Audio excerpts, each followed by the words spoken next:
Hello and welcome to this tutorial. This video is intended to help you with my pattern for feathery oval placemats, available from my website, loveapplecrafts.com. All of the placemats photographed are made with Sultan Deluxe, which is a fingering weight cotton by Hobie, but I'll be using this beautiful hand-dyed cotton nylon blend from Trailhead Yarns for demonstration. Along with your favorite fingering weight yarn, you'll need a 3.5mm crochet hook and 2 locking stitch markers. So start this project, as all of my ovals begin, by making a chain. And this time you need to chain exactly 34 times, and do make sure you count correctly. As with many of my ovals, exact counts are important, especially early on in the pattern, to set yourself up correctly. So meet me at the end of your 34 chain. Next, you'll identify the back bumps of the chain, pictured here, so that you can work a total of 4 half double crochets into the second back bump from the hook. So there's 1 half double crochet, and then a second one worked into that exact same space, a third one, and a fourth one. If that sort of gapes open, the space that you're working into, don't worry, it'll cinch up towards the end. I like to now place a marker on the first of those half double crochets because it helps later on.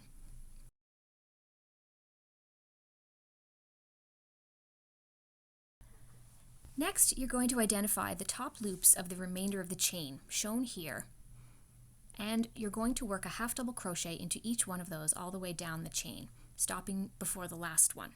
This should be a total of exactly 31 half double crochets, 1 half double crochet under each top loop of the chain. So hopefully you can see those top loops in your project easily. And remember to count exactly 31. Making sure that you don't skip any of those spaces indicated there.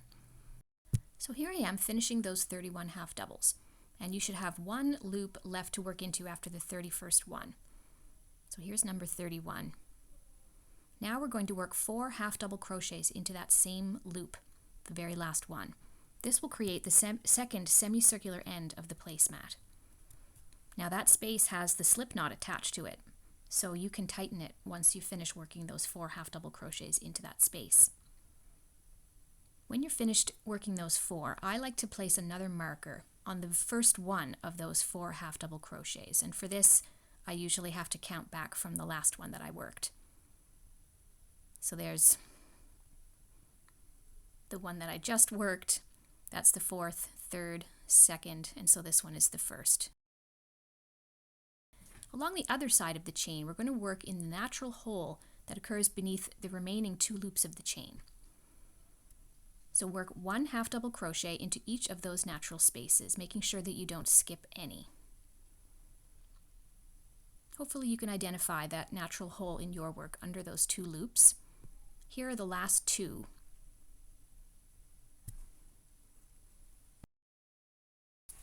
So I'm working the 30th half double crochet and then the 31st into this last space here. And this should take you right up to the marker, which now you can remove. The marker just shows you which stitch to work into to begin round 2. And round 2 starts by working a half double crochet into each of the next 4 stitches, with each half double followed by a chain 1. So start with a half double crochet into that marked stitch and chain 1. Then your second half double into the next stitch, chain 1, a half double into the 3rd stitch, a chain 1, and then a half double into the 4th and a chain 1. That completes the semicircle. Now the straight side is worked by skipping the next stitch and working a half double into the following stitch, and then chain 1 again, and repeat that a total of 16 times. So half double into the next stitch after you skip a stitch and chain 1, skip 1, half double crochet and chain 1. After a total of 16 or 15 worked that way, you should be right up to the marker. So the 16th half double crochet after skipping a stitch should be the marked half double crochet from the previous round. So remove the marker and work your 16th half double crochet into that stitch.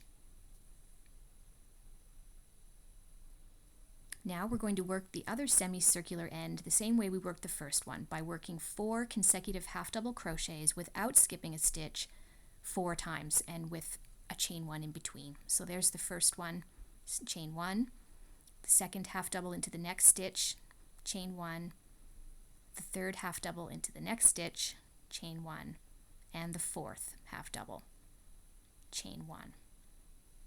The second straight side is worked again with skipping, but we're going to start with a half double. Don't skip the first one, chain 1, then skip 1, half double crochet, chain 1, and skip 1, and do that a total of 16 times.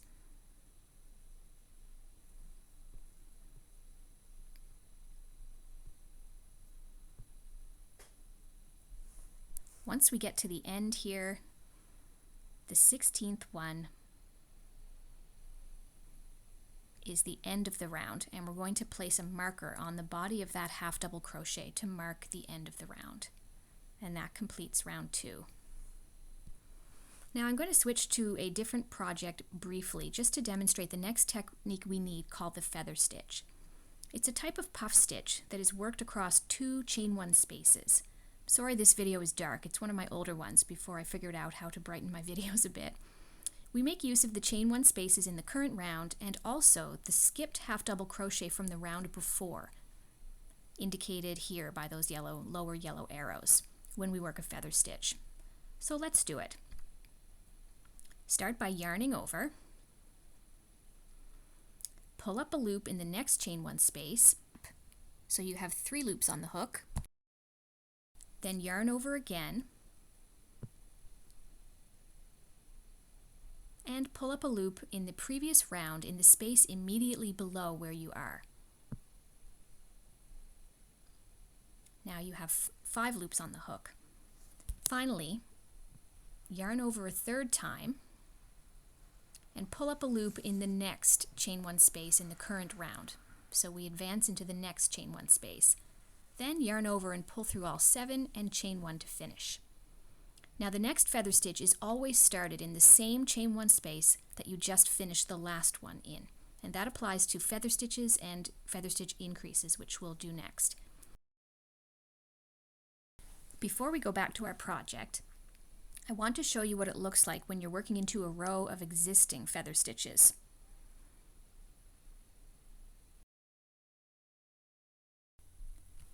Here is the space that you're going to start the next stitch in.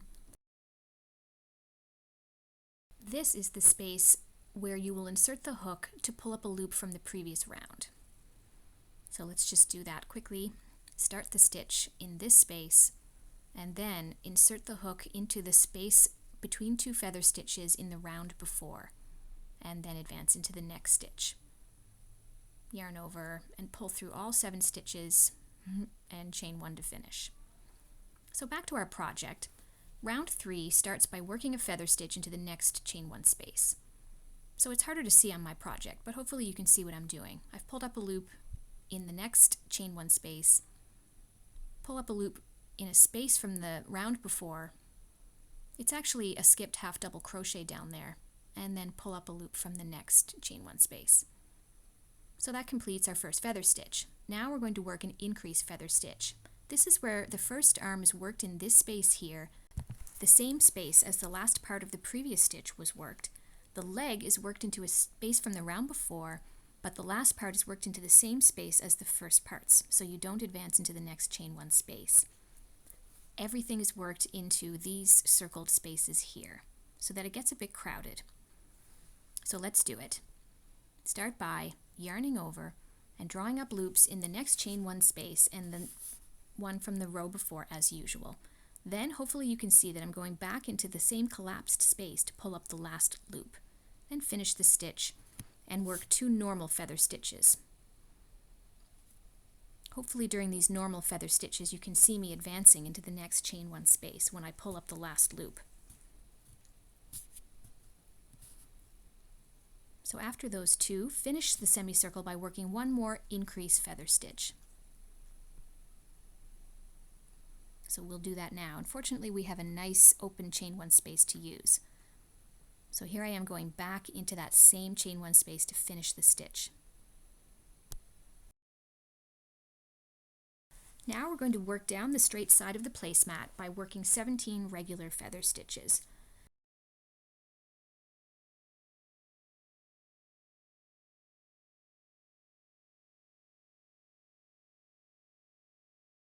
It's pretty straightforward, but I just want to show you that here is where you'll be inserting the hook into the round before to work the second part of each feather stitch.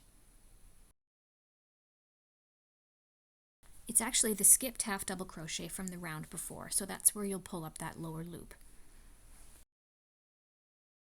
Skipping to the end, here I am working the 16th and 17th feather stitches of the straight side.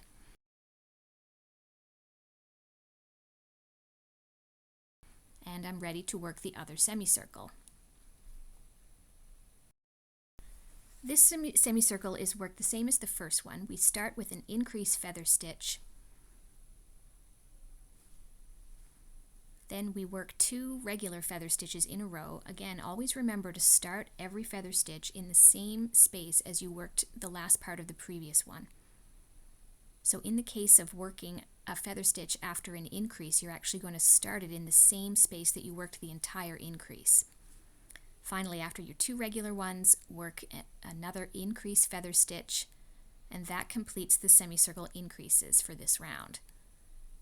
Now we're going to work the straight side exactly the same way we worked the other side, by working 17 regular feather stitches all the way down the side.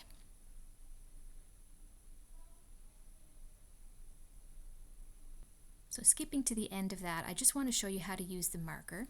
The last 17th feather stitch of this round should land with its first 2 parts worked into the space before the marked half double crochet, and the last part of the last feather stitch is worked into the space after that marked stitch. So in that way, the last feather stitch of each round straddles the marked one from the round before. So hopefully you can see that here. And I do recommend moving the marker up onto the feather stitch that you just finished, so the last feather stitch of each round. And I usually place it somewhere on the body of the stitch so that it's not in the way. Now round 4 is very similar to round 3. We're going to start placing feather stitch increases around the semicircle.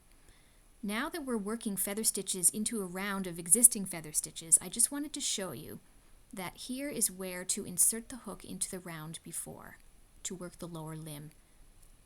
There's the feather stitch we just worked, and there's the space that you'll pull up a loop in to start the stitch, and there is where you will pull up the lower loop, just between the legs of the previous 2 feather stitches in the round before. So continuing our semicircle, after the first increase is finished, and there it is finished there, we'll work 2 regular feather stitches in a row. And again, hopefully you can see me advancing into the next chain 1 space with each one of those regular feather stitches. And don't worry too much about the exact placement of the lower limb, because it really isn't all that important. Just see what I'm doing here, just going into a space that's directly below where I started. And there's the increase. Now we work 1 more regular feather stitch. And again, you can use the same lower limb spot twice in a row when things are crowded around the semicircle. And then work another increase. And that is the last feather stitch increase of this round. We've finished the semicircle, so now we just have to work down the straight side, working 18 regular feather stitches in a row.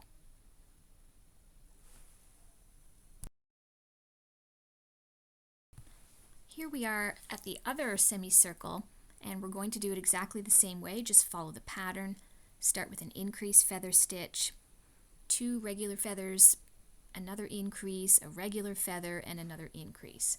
And you can always just check that those increases are more or less symmetrically distributed around the semicircle end of your placemat.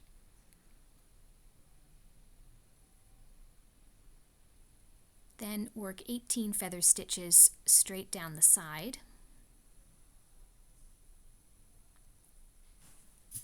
Here we are working feather stitch number 17. And another demonstration of how to use the marker. Feather stitch 18 should be worked with its first 2 parts worked into the chain 1 space before the marker, and the last part of it worked just after the marker. So in that way, the last, or in this case, the 18th feather stitch straddles the marked stitch from the round before. So there's the first two done, and then you cross over the marker to place the last part of that last feather stitch. Move the marker up onto the feather stitch just worked, and you're ready to start round 5. Now round 5 is easy. You just work feather stitch all the way around. So I hope that is straightforward at this point. If you still have any confusion at all about feather stitches or feather stitch increases, I recommend consulting my videos that are linked in the description that go into a little more detail demonstrating both of those techniques for you. And again, if you have trouble knowing exactly where to place the lower limb or pull up the loop from the round before for any of those feathers on the semicircle ends, don't worry too much. Just kind of go straight down like I've done there, kind of thinking about these feathers as radiating out like spokes on a tire around the central part of the semicircle end. And you should be able to figure out where to place those lower parts of the stitch.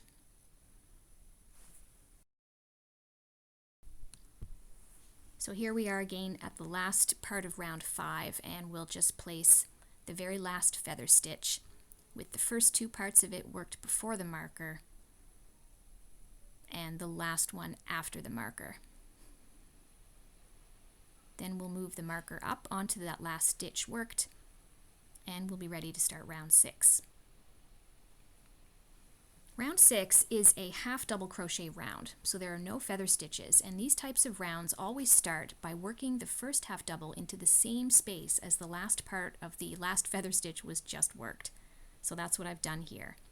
Then every half double in these rounds is followed by a chain 1. Now we're going to insert increases by working V stitches, which is just where you work 2 half doubles into the same chain 1 space, still separated by chain 1s.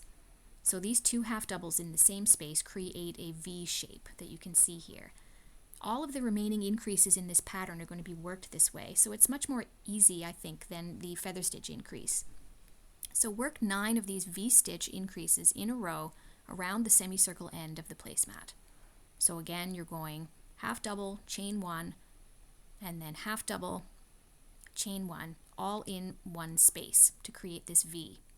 It inserts an extra chain 1 space.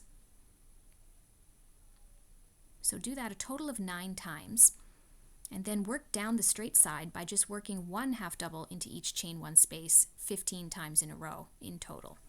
And you might have to go back and count that. I always lose count of these rounds, but the good news is you're only going to have to count on these rounds going forward. Now we're back at the other semicircle end, so again place another 9 V stitches in a row, and as you go you might just want to stop and check and make sure that these V stitches are being placed evenly or symmetrically around the semicircle end, and then you'll know you've landed in the right place. So a total of 9 V stitches in a row. Here I have to count because I've lost track. 3, 4, 5, 6, 7, 8, 9. So I'm finished the semicircle, and then again I work exactly 15 half double crochets, 1 into each chain 1 space down the straight side. And don't forget to always separate by a chain 1 in between. Here we are approaching the marker at the end of round 6. So we'll place the 14th and now the 15th half double crochet, and the 15th or last one should land in the chain 1 space before the marked feather stitch, and that's where the round ends. So at that point I would move the marker up onto that last half double crochet worked. Now the next round you will be working just feather stitch all the way around, but what's important, and it's stated in the pattern, the first feather stitch after these half double crochet rounds is not worked there in the same space as the last half double, but in the next space.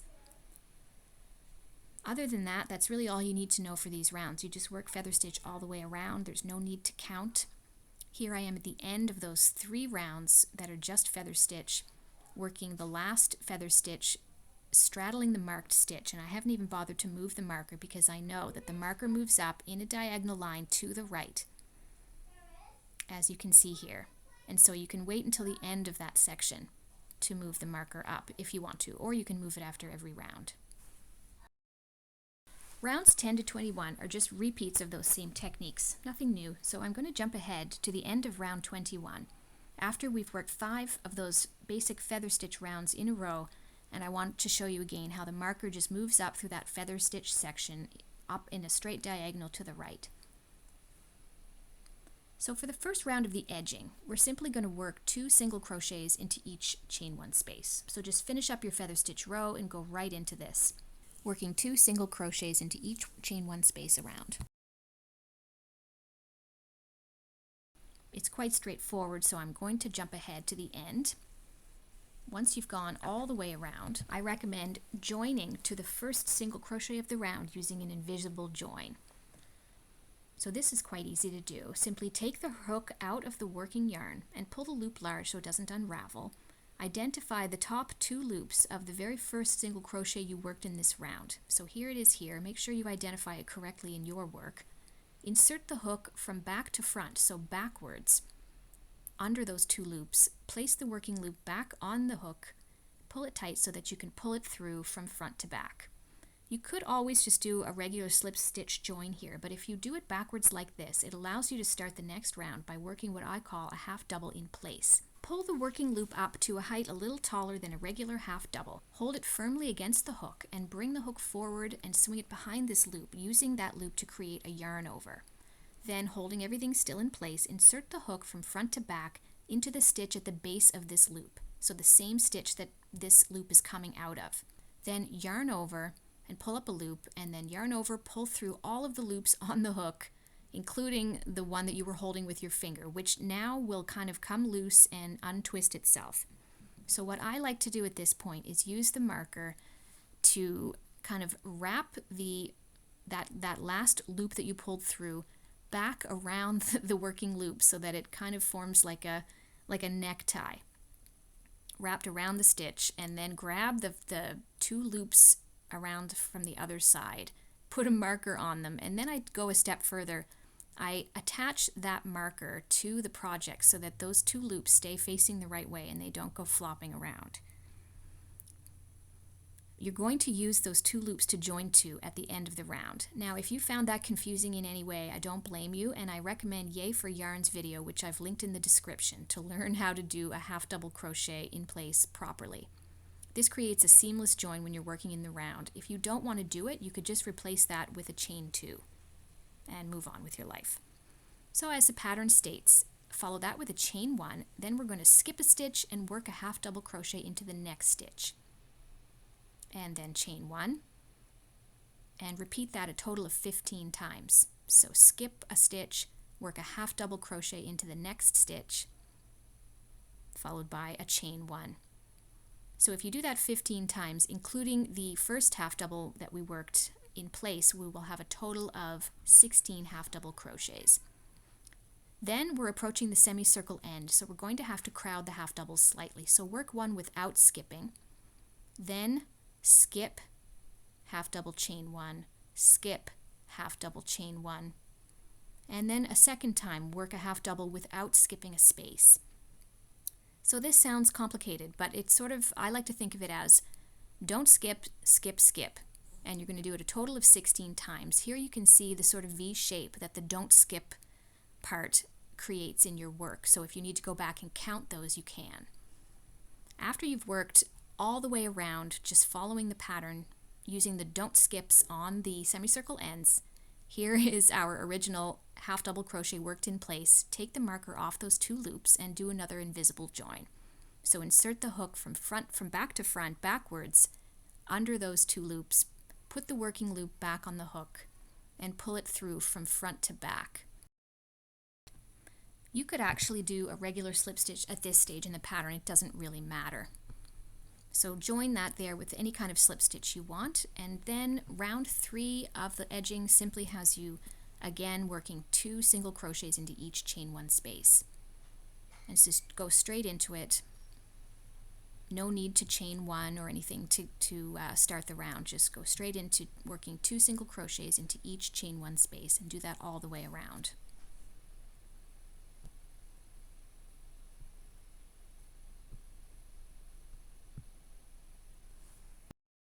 Here we are at the end with just 1 more single crochet to go, and then we're going to work another invisible join. And here it is important to do it the invisible way.